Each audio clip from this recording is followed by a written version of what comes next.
Le toit du monde s'effondre au Népal et le bilan pourrait atteindre les 4000 morts. La France est en première ligne dans le rapatriement de ses citoyens. On compte pour le moment 2 Français parmi les victimes. On est toujours sans nouvelles de plusieurs centaines de ressortissants. Une cellule de crise est en place au Quai d'Orsay.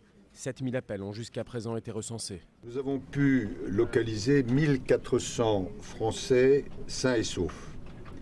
Et nous venons notamment de retrouver un groupe de 8 trekkers à propos duquel nous avions des inquiétudes vives. Malheureusement, le décès de 2 de nos compatriotes français qui étaient en vacances et qui ont été tués à Katmandou par un éboulement est confirmé. Le ministre dit également craindre d'autres victimes. Des témoins affirment connaître une personne emportée par une rivière. Le tremblement de terre a également déclenché une avalanche sur le mont Everest, où une vague de neige de la taille d'un immeuble de 50 étages a déferlé sur le camp de base. L'ambassade de France a ouvert des points de regroupement sur place. Une équipe d'une dizaine de sauveteurs français est arrivée dans la capitale, à Katmandou. Ils constatent la désolation.